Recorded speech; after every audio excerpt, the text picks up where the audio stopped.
Foremost, I would like to give all praise, glory, and honor unto Yahawah, Bahasham, Yahawashi, Bahasham, Harakakwadash. I would also like to give a double honor to the apostles and the elder bishops of Great Millstone who do rule well that have taught me this truth. And I would also like to say a sincere shalom unto the hopeful elect, unto the scattered elect, unto the brothers, the prophets, the true servants of Yahweh Shai that are out there prophesying and laboring in this truth and in this doctrine. Unto you I say shalom. Broken alliances make you weaker, not stronger. America is through, all right? And I'm referencing America or Trump floating the idea of leaving NATO, okay? And when they leave, if they eventually, which is going to happen, it's prophetic, that the beast shall hate the whore. When they leave NATO, they're through, okay? Because they open themselves up for for anyone to attack them, and they don't have the alliances, okay, to help them fight off these various foes that they've accumulated over the years, okay, and they're making foes out of their own their own alliances, okay. With you got several countries that are unwilling to enter into this war with Iran, and you know, and at the end of the day, America or Trump is in this spirit that okay, we don't need you, we'll do it ourselves. All right, but at the end of the day, they really do need these nations because Trump was begging them to enter into this war. All right, so it's Trump is what is it what is it James? I'm gonna get it real quick. A double-minded man. All right, James 1:8. It says, a double minded man is unstable in all his ways. He's double minded. All right. He says, we need you, but now he says, oh, we don't need you. All right. We'll do it ourselves. And that's the pride of Esau. That pride of, oh, I'll do it ourselves. We can do it ourselves. All right. Well, we have this and we have this military and we have all these branches of military where that was one of the reasons that the ancient Romans fell because their military was spread so thin. All right. And when you don't have those alliances like the France, Spain, Canada is part of the NATO that have I believe. Let me see. Let me look up NATO countries. I believe Germany may be one of those countries also that have military. You don't have that backing. All right, you don't have that. Okay, you go do this and we'll go do this. Where you have to be everywhere. You run yourself thin, and then you're open yourselves up to more attacks. All right. Current. I'm looking it up on my phone. NATO members. So you got Albania, Belgium, Bulgaria, um, Canada, Croatia, Czech Republic, Denmark, Estonia, Finland, France, Germany, Greece, Hungary, Iceland, Italy. All right, and you already had them. Trump talking shit about he's going to go after Greenland. All right, and the whole EU was like, hold on, homie. All right, you might have took Venezuela, but hey, you feeling yourself too much, and that's what they're doing right now. All right, because they know that at the end of the day, these EU, NATO countries, they know who's pulling the strings, and they're not necessarily saying they won't go. They're not going to. They're saying that they don't want to fight for America and get in this war, but they're ultimately saying they don't want to fight for Israel. Okay, because they know Israel, all right, the least of the flock is dragging America into this. All right, and they don't want a lot of these nations don't want to have any dealings with Israel because they know what it brings. All right, they see the genocide going on over there in the Gaza Strip. All right, the other countries, Italy, Latvia, Lithuania, Luxembourg, Montenegro, Netherlands, North Macedonia, Norway, Poland, Portugal, Romania, Slovakia, and Slovenia. All right, so I I would say some of those. I won't say the majority, but a good percentage of those countries have military.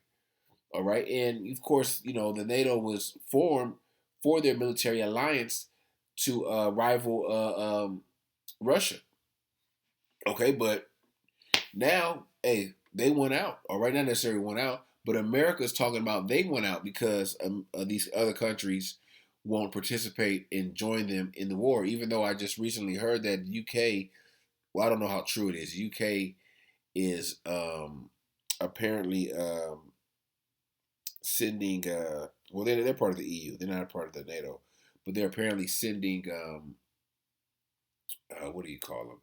People to disarm the mines in the Strait of Hormuz. So I don't know how much truth it is, but you could say they're getting some help, but they're not getting the help that they need, that they want. All right, they want to ultimately have all these militaries and go in and overwhelm Iran so they can win this war, but it's not going to happen because these NATO EU countries know that Iran is being backed by China and Russia. So that's going to bring on all out World War III, and eventually we're going to get to that point. Okay, we would just and eventually America is going to leave NATO. Okay, the beast. All right, NATO and the EU shall hate the whore, as the scripture says. Or it says NATO chief says Trump clearly disappointed by U.S. allies' refusal to join Iran war. And like I said, when you have alliances, that makes you stronger. All right. But in Esau's wicked mind and in their decrepit mind, all right, in their prideful mind, they think that, hey, we could do it ourselves. We got ICBM missiles. We got the greatest military. We got the 4 or 5 now divisions of the military. We got the SEALs and all these different levels of military. Yeah, you're gonna find out that you're not as strong as you thought you were. All right, but you were stronger with those alliances. But those alliances are being broken right now. And to begin the beginning of breaking those alliances was all the tariffs that you put on these various countries. All right, your countries that were your allies. All right, how is it like we boys, we partners, but you know what I'm saying?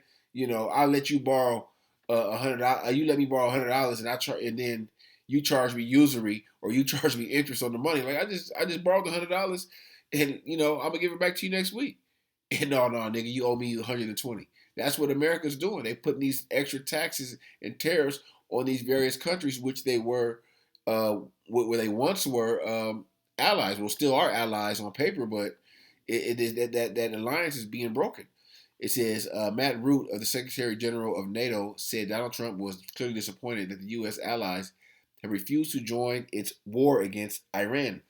Following a closed-door meeting in Washington on Wednesday, speaking to CNN after the private meeting with the U.S. president, Root declined to say directly whether Trump raised his threat to withdraw from the military alliance over the Iran war, but described the exchange as a very frank, very open discussion between two good friends. The meeting between Trump and Root came to a delicate moment less than a day after the U.S. and Iran agreed to a 2-week ceasefire deal that includes opening the Strait of Hormuz. The fragile agreement was struck after Trump threatened to target Iran's civilian infrastructure, warning the whole civilization will die if Tehran failed to allow safe passage through the strait by Tuesday evening, deadline imposed by the president.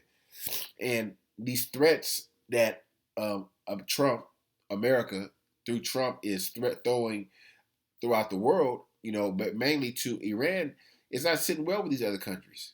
All right, they're seeing that this is not diplomatic. This is not, you're supposed to carry yourself, not necessarily carry yourself, but move in a certain manner. This nigga is moving like a madman. All right, and the other nations are seeing it. You see a nigga crash out, that's your partner. You try to, hey man, calm down. But the nigga keep crashing out. Hey, you gotta let him be. And that's what these nations are doing to Trump. These are, hey, let him be, man. Hey, let him go crash out. All right, don't drag us down or don't bring us in to your bullshit. All right, let me go to this article. It says leaving NATO would be national self-sabotage. All right, and all these different politicians, senators, and people that that are up on the geopoliticals, they know what this could potentially bring. All right, NATO serves as an essential military alliance that protects shared national interests and enhances America's international presence. These are the words of Marco Rubio, now Secretary of State, but the U.S. Senator, in a statement he and I released in 2023, announcing our legislation to keep a U.S. president from withdrawing from the North Atlantic Treaty Organization without congressional approval. that bill, which I first started working on, let me go down, man. But under President Trump, that consensus is in peril. As the alliance marked its 77th anniversary, Trump designated NATO as a paper tiger and intoned about trying to pull U.S. out the latest installment in a long series of threats to abandon the alliance. Regarding how embarrassing Trump decides to make his ongoing anti-NATO temper tantrum, his hands are tied. He cannot unilaterally withdraw from NATO. My legislation and Secretary Rubio has made sure of that. But Trump undermining of the bipartisan pro-NATO consensus makes America and the world less safe. All right, so he basically on paper he can't do it, but hey, it is obviously you see through this devil through their various agreements they've made with different countries, they can pull out any agreement they want. That's in its nature. It says NATO members have held back joining the war because they weren't consulted, thinking it's a horrible idea, and resent that Trump's go in all alone actions have put additional stress on the and on the economy, and their economy is already burdened by his chaotic tariff policies. I just said that. Okay, so why would they want to go help this nigga and he's putting more hell on them and their economy and their people? All right, it's like, nah, man, you got it. All right, show us how bad you are, and that's what Trump is essentially going to do. He's going to go out and they're going to go try to fight Iran. I was watching a video where they said this 2 week so-called ceasefire is nothing more than America getting in position for you could say a second round of this war. You know, they're not refueling.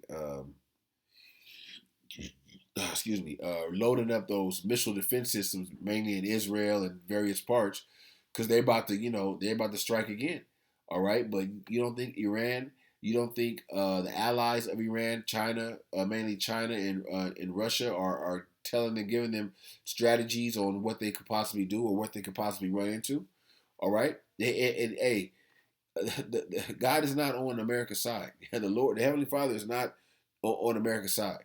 All right, the Lord is not. His name God bless America. All right, it's because Trump is bringing damnation to Babylon, to America. All right, so let me start with Revelation 17. I like that title, the doom of Babylon, Babylon, America. All right, let's go straight to the point. Yeah, I just started at 14. These shall make war with the Lamb. The Lamb is Yahawashi, and the Lamb shall overcome them, for he is the Lord of lords, King of kings, and they that are with him are called the chosen and faithful. And he saith unto me, the waters which thou sawest where the horse sitteth are people and multitudes and nations and tongues. This is all where this devil, it said where the horse sitteth, meaning in Babylon, America, is how Esau has their military all over the world through various embassies, through various military bases. Okay, and the 10 horns that thou sawest upon the beast, these shall hate the whore and make her desolate and naked and eat her flesh and burn her with fire. So the 10 horns, the NATO and the EU, the beast system, okay, not the beast system, excuse me, the beast, all right, they're going to eventually, and they're going to have enough of this whore, all right? They're going to say, hey, man, hey, that's it, man, all right, yeah. Various countries, we've benefited financially from the exports that we exported to Babylon. But hey, we're at the point where hey, we got to put this fool down for they get us all jacked up. Okay, and all these nations that were once allies are going to eventually turn on Babylon, and they're going to shoot those arrows, meaning those ICBM missiles that these various nations possess, and ultimately destroy this place. For the Most High have put in their hearts to fulfill His will, and to agree and to give their kingdom unto the beast, until the words of the Most High shall be fulfilled. And the woman which thou sawest is that great city which reigneth over the kings of the earth. All right, that's Babylon, America. All right, in the next chapter it goes into the destruction, the fall of Babylon. But let me go to actually Mark chapter 3 and verse 24. Um, and we know this is Yahawashi was talking to the wicked scribes and Pharisees about them being divided, but we also can apply this to Esau and their kingdom today. And if a kingdom be divided against itself, that kingdom cannot stand. If that house be divided against itself, that house cannot stand. If Satan rise up against himself and be divided, he cannot stand but have an end. So these Edomite nations, all right, France and UK and Portugal and Spain and these various NATO countries, they're Edomite run countries, okay, but obviously they're divided. All right, they once were in alliance. They once were in agreement when they had a common foe, a common enemy, but now they're realizing the common enemy is America. Okay, therefore they're going to eventually, like the scripture I read, the beast shall hate the whore and burn her with fire because they're divided. All right, it's like America is just going out and doing what the hell they want to do without consulting with their allies. All right, this America's like, yeah, I'm gonna do what the fuck I want to do. Yeah, I'm gonna go. I'm gonna do basically that. They're doing what Israel wants them to do. All right, they're starting wars without consulting their their allies, all right, which is going to lead obviously to their destruction. All right, how Esau, Trump is just bugging out right now. All right, he feel like he could, he has that prideful spirit, like I could do what I want to do when I want, and ain't nobody can do nothing about it. And we're still America, and we still got the greatest military.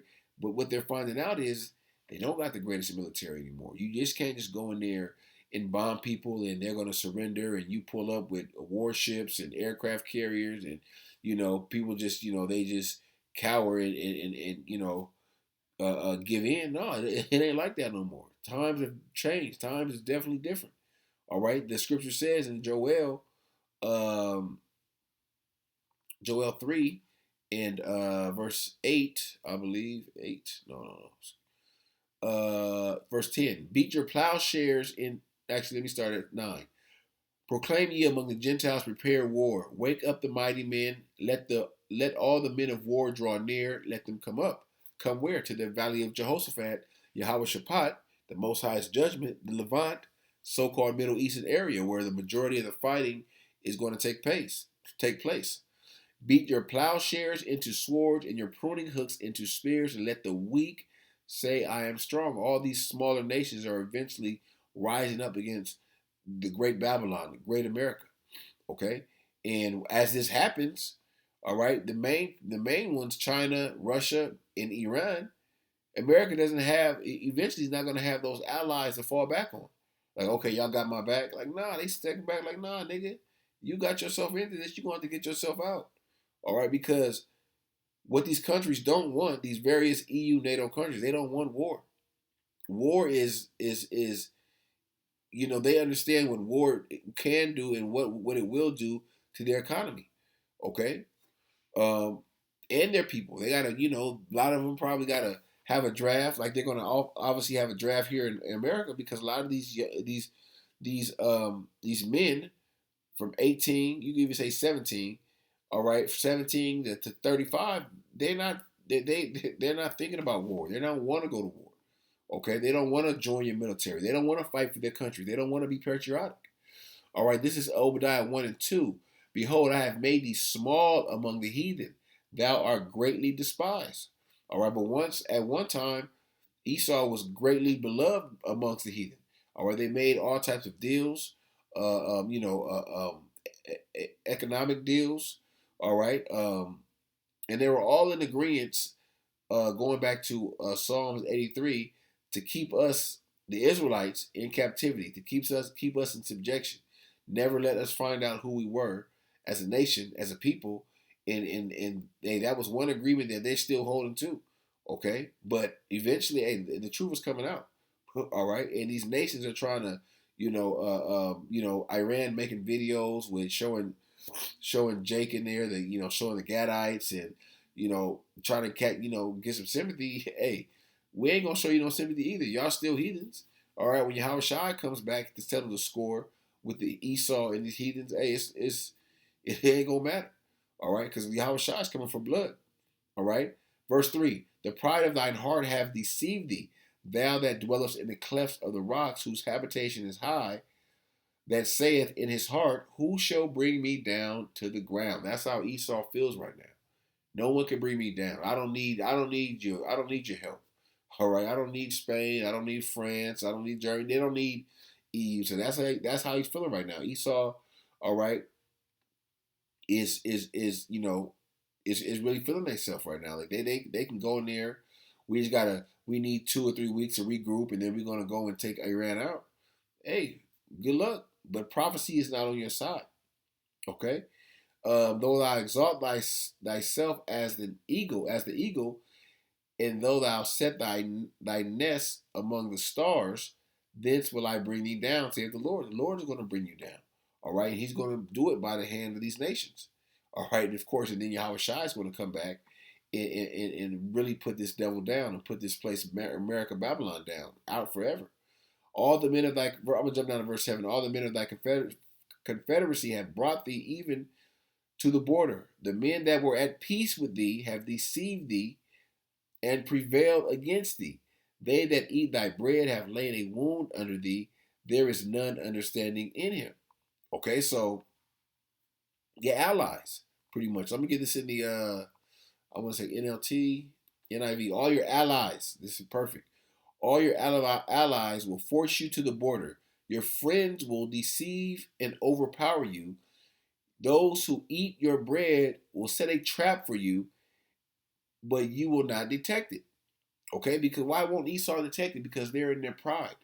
All right, they figure, man, okay, while we're doing this, there's no way that these nations, all right, who we basically ruled over, okay, with rigor, with threats, are going to stab us in the back. All right, you think that Japan forgot about Hiroshima and Nagasaki? All right, that's a scar that has been embedded in those people's culture, for ever since it happened.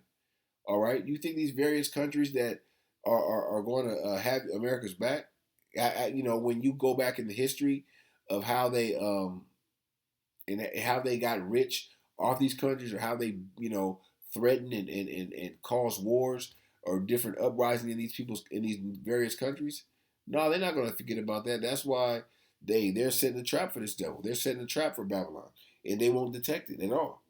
All right, but it's that pride. The pride is one thing that Esau has that they can't they'll never be able to shake. That pride. All right, the pride of thy heart has deceived thee. Your own pride is deceiving you to think that you really still got it. Proverbs 16:18. Pride goeth before destruction, and a haughty spirit before a fall. And Esau's looking at destruction and a hard fall. All right, because of their pride. All right, they have great pride. All right, they have just like they have an undying hatred for Jake, for you Israelites. They have an undying pride where they just they've been on top for so long, and it ain't even been that long, but in their minds, I think they've been on top forever. Well, it's going to come to an end. All right, it has to come to an end. Okay, let me read this in Psalm 73. Actually, let me get you. I'll start up here and give some context. For I was envious at the foolish, and when I saw the prosperity of the wicked, and there are no bands in their deaths, but their strength is firm. And this goes along with their pride. All right, they're not dying. All right, when they die, they're not dying in debt. All right, they live long lives. Okay, all right. While Jake is dying at 50. All right, of a stroke or cancer or something. All right, they are not in trouble as other men. Neither are they plagued like other men. That helps boost their pride. All right, they feel that the Lord is dealing with them because they're not plagued. They're not in trouble like other men. Oh, the Lord hates those niggas. All right, but the Lord is dealing with us. Look how He's blessed us. Look at the technology that He's given us. Look at the power to rule over the nations that the Lord has given us. The Lord must be really dealing with us. Okay. Therefore, pride can pass them about as a chain, violence covers them as a garment. So how a chain has various links. That's how their pride is. All right, it's like a long ass chain that's never ending. All right, that's how the scripture compares their pride to. All right, their eyes stand out with fatness. They have more than their heart could wish. All these devils got. We talking about. They ain't talking about the average Edomite that live around the corner that you wave to, you say hi to. All right, or your favorite Edomite in the grocery store. You always go to their check stand. No, we talking about the elite. Okay, the wicked. Okay, they have the whole world, but they want more. All right. Say if they have 90% of the resources in the world, they still coveting after that 10%. They gotta have it. Okay, but that's why the Lord has got to destroy them ultimately. Okay, because of that covetousness spirit. All right, that hateful spirit towards Jake, and the Lord has basically used them to show you Israelites how not to rule, how not to be. They are corrupt. They speak wickedly concerning oppression. They speak lawfully. All right, goes along with their pride. Okay, but like I say, America's through, man. And they're going to continue to sever, slowly but surely sever their relationship and ties with their various allies. All right, which you thought that they were allies, but eventually it may come sooner than later. These allies, like Japan, who uses damn near 80% of their oil comes from the Strait of Hormuz, going to have to make a decision. All right, various EU nations are going to have to make a decision as this war heightens and intensifies. All right, with the Strait of Hormuz being closed, whether they're going to, stay on, they're going to continue to deal with America and the dollar, or they're going to have to buy oil in the yuan and or some various cryptocurrency. All right, thus crippling the U.S. dollar, the petrodollar. All right, so hey, things are going right according to Yahawah's plan. All right, Yahawah's plan, and we're just the prophets here, letting it play out and reporting on what the hell is going on. So you Israelites will be prepared when these things happen, when you see these things happen. Okay, you're gonna be thinking like, oh, I could never thought that NATO would have left America or vice versa. America would have left NATO. No, we're telling you what's going to happen. The scriptures tell you what's going to happen. All right. So, Lord, within this lesson was edifying unto the hopeful elect, and I would like to give all praise, glory, and honor unto Yahawah, Bahasham, Yahawashi, Bahasham, Harakakwadash. Shalom.